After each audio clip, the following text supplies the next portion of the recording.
The fact that Assad did not lose in the first 2 years or so of that struggle is probably also due to a large part to North Korean weapon exports, North Korean support, even to, in a small quantity, North Korean soldiers or helicopter pilots fighting there. It goes back until the late 60s. North Korean jet pilots fought for the Syrian army against Israel. They fought with Egypt against Israel. They fought in Angola. They fought, well, in many, as you say, many different regions of the world. And the thing is, they never really have stopped doing that. The North Korean army is used to send people overseas. Not many, but the experience is there. Hello and welcome to Connected. I'm Divya Gopalan. If I asked you how long North Korea has been at war with Europe, what would you say? We know that North Korean soldiers are in Ukraine fighting on behalf of Russia, but that is just the latest of Pyongyang's involvement in a conflict beyond the Korean peninsula. To understand how North Korea's long shadow has loomed over wars and instability in Asia and much further afield, we're joined by Engman, distinguished military fellow and head of the Korea Center at the Institute for Security and Development Policy, speaking to us from Stockholm. And from Leiden, the Netherlands, we have Remco Breuker, professor of Korean Studies at the University of Leiden and co-author of several reports on North Korean activities in Europe. Thank you very much for being part of the program. All right, so before we move on now and really shed light on what North Korea is doing in other parts of the world, Matt, let me get some context here for our viewers. You were part of the Neutral Nations Supervisory Commission in Korea. Can you tell us what it does and how your engagement with the Korea started? Yes, I was head of the Swedish delegation to the Neutral Nations Supervisory Commission from 2015 to 17. The Neutral Nations Supervisory Commission is part of the setup to surveil the armistice agreement agreed in 1953 that put an end to the fighting on the Korean War. And what we basically do, or the NNSC does, is to support the United Nations Command, who has to lead in supervising the correct implementation of the armistice agreement. And since 1995, where North Korea severed all relations with the Neutral Nations Supervisor, we only work on the southern side of the military demarcation line. And Remco, you too have been very much delving into all issues North Korean. In fact, you're working on a book about North Korea at the moment. Can you tell us a little bit more about that? And is there anything surprising to our viewers that you've learned in the course of your research? Yeah, I'm working on a book on North Korea's really position in the world. Its overseas activities from roughly the 80s, 90s until now, although they date back further. I think what might be surprising for your viewers is the fact that despite its reputation as a very isolated country, North Korea has in fact been very active overseas in Africa, in the Middle East, in Asia, but even in Europe, in the European Union. And that's not something that is generally realized. And that's definitely something we want to look into as we go through this program today. And maybe almost as an adjacent question to you, Matt, Sweden, Finland, and Norway have released new crisis preparedness advice. Can you tell us what's prompted this? Yeah, the simple and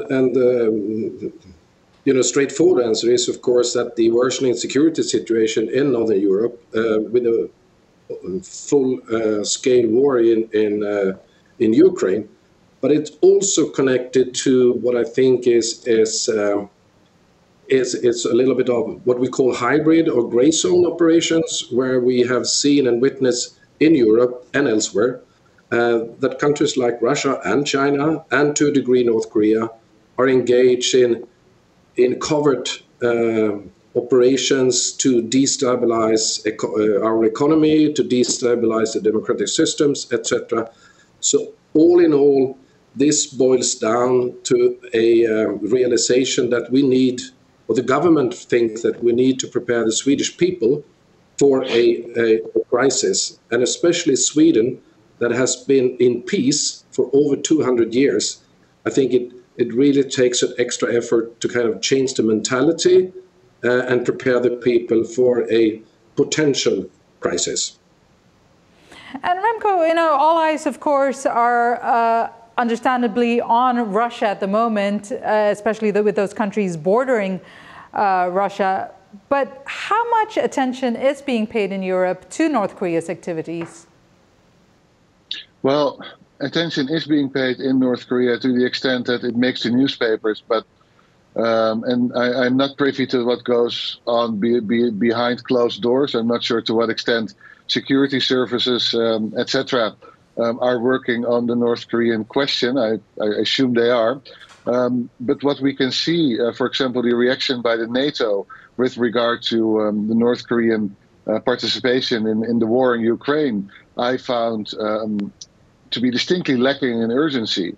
If you react with a press conference and that's it, when you find out that North Korean troops have been stationed in Russia and are about to participate in the fighting against Ukraine, you might be underestimating the seriousness of the situation, and not just the seriousness of the situation at that moment, but specifically what this may portend for the future.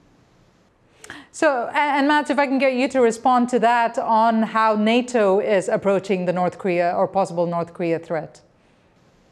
I think that's a major concern, not only in NATO, but in individual countries as well, that because of the kind of heightened involvement of North Korea, there is, of course, a risk that the war is prolonged, because North Korea is providing Russia with some of the resources it is currently lacking or not having in sufficient amounts. So that's a reason. And I also think that there is a slight movement in Europe and NATO to start to change some of the calculus and some of the caveats that we have seen so far. And if you remember, a couple of weeks ago, the United States allowed Ukraine to use long-range missiles to hit targets inside Russia. The same with the United Kingdom and the Storm Shadow missile. And also, if you listen to President Macron's small little test balloon on providing troops to support Ukraine, as Russia now has provided a third party into the war on their side, so to say.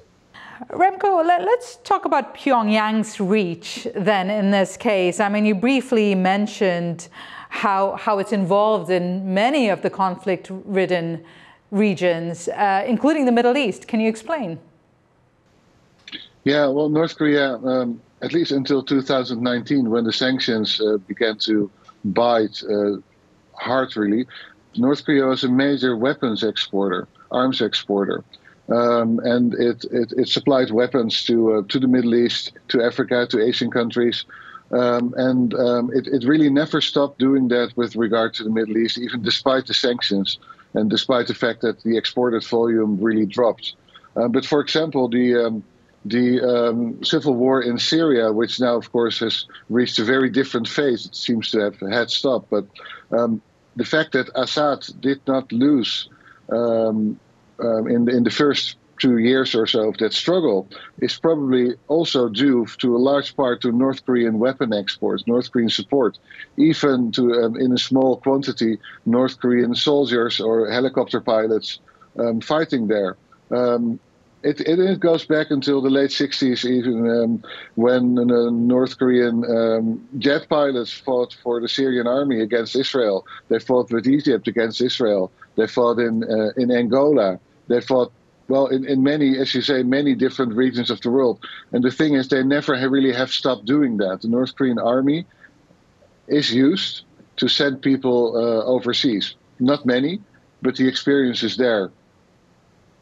Right, and if we bring it back to what's happening in Europe, particularly with those, as you mentioned, the North Korean army, who are boots on the ground in Ukraine at the moment, what, Matt, does that say to you about North Korea and Russia's relationship? I think it's more solid, it's more comprehensive than we would like it to be. I think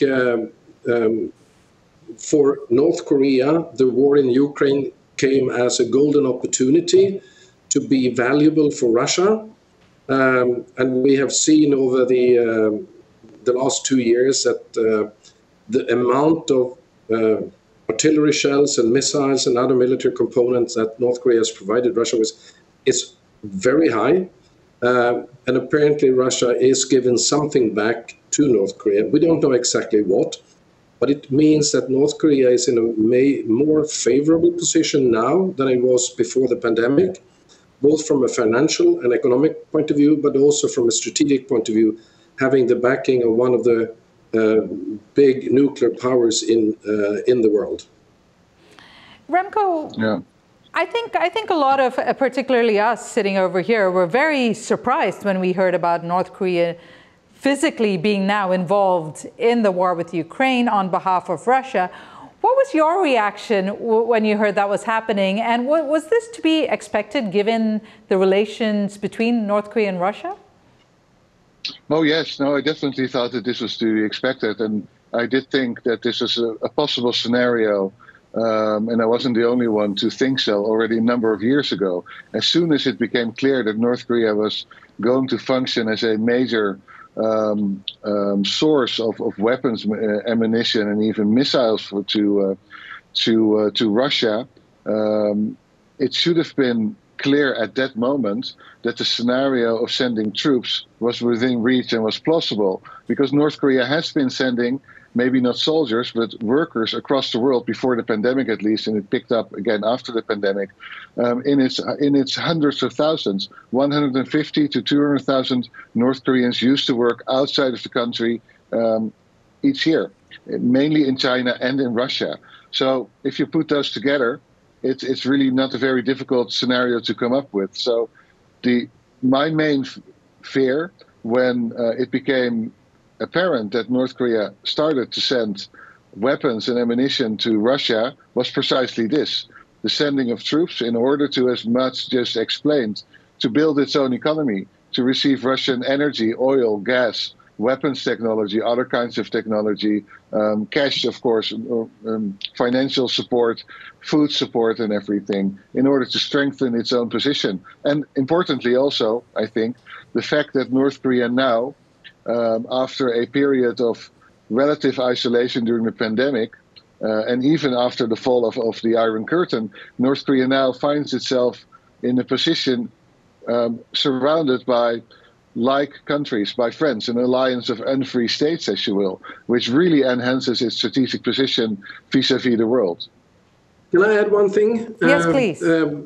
Because I think it's also, as I mentioned, it was a golden opportunity for Kim Jong-un, but he also has to calculate there are some risks with providing these kind of, larger number of troops to Russia and the war in Ukraine.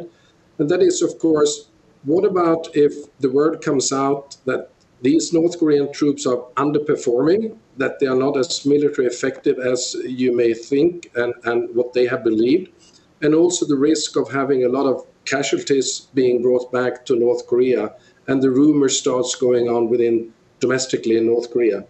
And what I think we have seen in North Korea over the recent couple of months is an increase in even more tight control of the North Korean people and tight control of the military. So I think there is a realization within the leadership in North Korea that there are some risks associated with having these number of troops fighting for Russia. And Matt, it makes me wonder too, and you would know as someone who's formerly served, if you're fighting someone else's war, how likely is it you're going to see the kind of performance you need from your troops? I think it depends on the situation and the context. If you are part of an alliance, let's say NATO, or you're part of a strong coalition like the US-UK, for instance, I don't think there is a major difference in the performance of the troops if you're fighting what then could be considered a just war. But I mean, these North Korean soldiers, they don't know why they are fighting. They are just being drafted and sent. But because maybe of their very strict ideological training, they will perform. But it's very hard to say from the outset with a military force that has not been engaged in real combat for, well, basically since 1953. How will they perform when they meet death and destruction on the battlefield? And Remco, your thoughts on it possibly backfiring on North Korea? I mean, although on one level it elevates them in some kind of alternative international order, could it backfire at home? Yes, it could. It could backfire at home, and it could backfire. It could have backfired internationally, which is why it took, I think, so long for Kim Jong-un to actually send troops. He could have reached it, or I shouldn't say he, but the leadership could have reached that decision much earlier. The fact that they didn't should tell us that this must have been a very difficult decision to make, precisely because of all the risks involved. Now, North Korea is not a risk-averse country in the sense that its leadership is used to taking risks, and that's what we've seen here. But the NATO reaction to North Koreans joining the war or sending boots on the ground could have been very different. It could have been, I'm not sure to what extent Pyongyang was able to confidently predict how Washington would see a North Korean participation in the war. As it turns out, not much happened that worries them immediately, I think. But those risks were there, and they still might be. And domestically, yes, one of the problems also with sending workers abroad is the increasing number over the years of people who either didn't return because they had died overseas or who returned in a coffin, which did create less of an appetite to be sent abroad. Well, this used to be very popular. And of course, and those workers were sent maybe not in the best of circumstances, but they were definitely not sent to fight a war. So the casualties are going to be much higher, and I wonder what the outcome will be. I do think the grip on the North Korean people at the moment is secure enough for the regime to get away with it. We'll have to see for how long, but that there will be domestic repercussions, I think, is clear. The question is to the extent to which this will influence the stability of the regime. And now dialing back to the North Korea-Russia relationship, there is a third wheel in this relationship, and Remco, you'd mentioned it earlier. Now, at the time of this recording, maritime positioning data shows a Chinese ship surrounded by European patrol vessels off Denmark's coast. The Ipang-3 is being investigated in connection with a high-profile fiber optic cable breach on the Baltic seabed. Now, this comes after Finland last year named the Hong Kong-registered vessel New Polar Bear as the prime suspect in cutting the Baltic Connector natural gas pipeline and several communication cables. Mats, what's this all about? Why would China want to get involved in this region? Well, first of all, China is a global power, like the United States. China has global interest, so it's natural that China is involved globally. The problem is that some of these activities that China is allegedly doing is non-transparent and is kind of covered and are maybe designed to disrupt and discredit some of the Western democracies. And they do this kind of, hybrid gray zone operations is something that we have seen in many, many different circumstances. Countries like China and Russia is using every means of power in order to have a say, improve their position, and to make it more difficult to not listen to the Chinese narratives and support China in different circumstances. Right. So, Remco, if we bring China into the picture of North Korea-Russia relationship, where does it stand? And does it feel like it is being left out of the Pyongyang-Moscow alliance? I think China is occupying a very ambiguous position with regard to the ongoing North Korean-Russian relationship. If you take a step back in the broader picture, it's quite clear that Russian and Chinese strategic interests to a large extent align in the sense that they're well, definitely anti-US in that sense. But if you take a step closer, you'll see that one of the important reasons for North Korea to actually go ahead with this relationship, despite all the risks involved, is not just the opportunity to reconstruct its own economy. It's also the opportunity to mitigate and to lessen its dependence on China, which in economic terms is, well, I wouldn't say absolute, but it is very high. If you look at the official statistics, which do not cover everything, but still they are a very good indication of North Korea's import and export. Over 90% of the import and export goes through China, which means that the moment China wants to choke North Korea, it can do so. And having this relationship with Russia means that at least a certain part of that imbalance, that independence, can be shifted to Russia. And Russia, of course, is nowhere near an economic power as China is. But still, from a North Korean perspective, it makes a difference. So in that sense, China is outwardly not speaking out against this relationship, but I'm sure that in Beijing, all eyes are on the development of this relationship, because it lessens really China's, also its political influence in North Korea or on North Korea.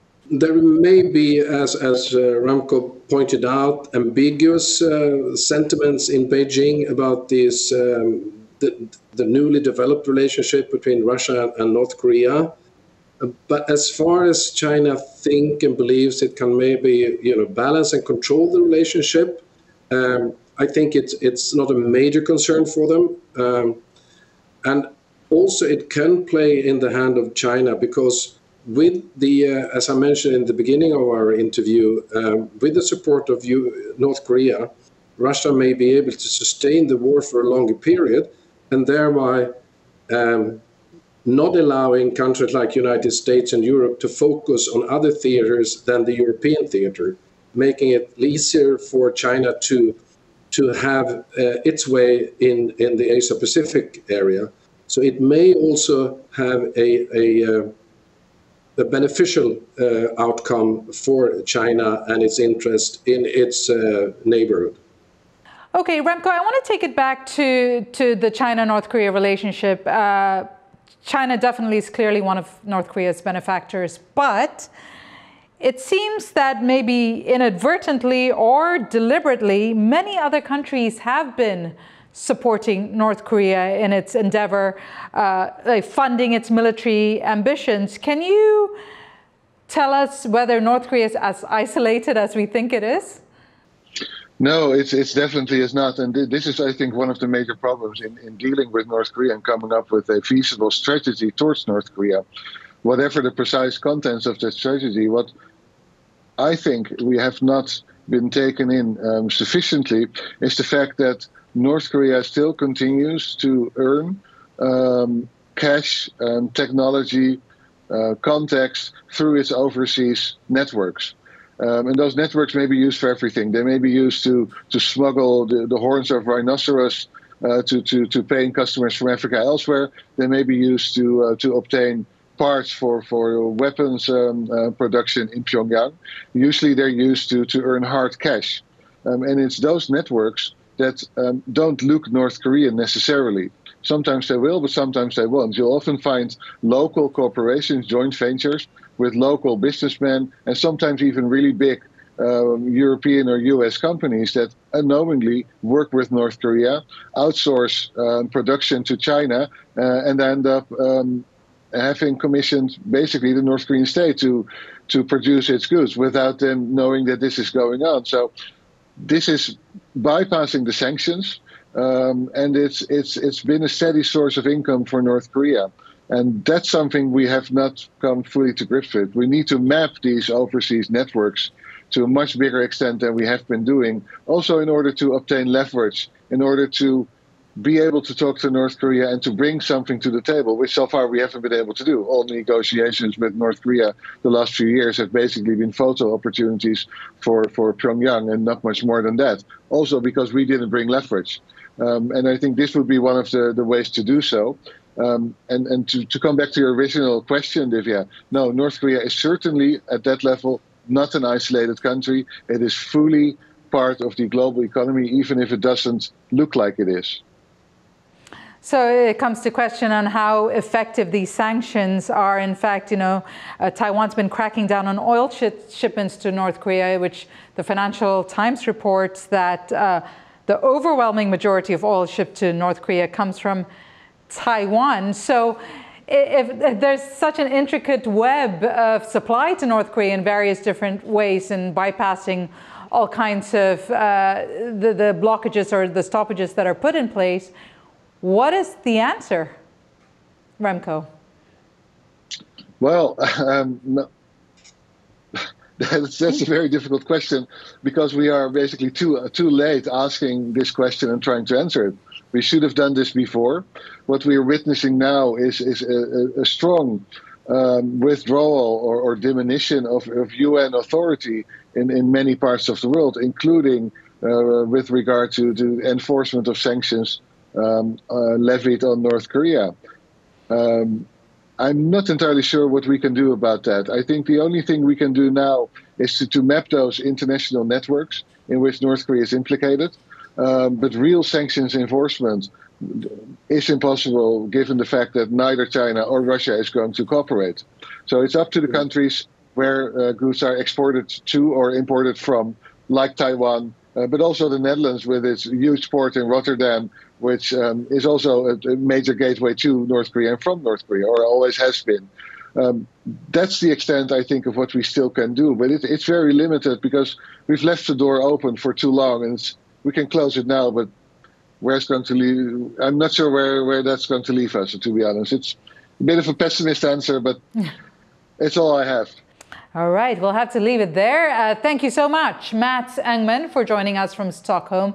And thank you as well, Remco Breuker from Leiden in the Netherlands.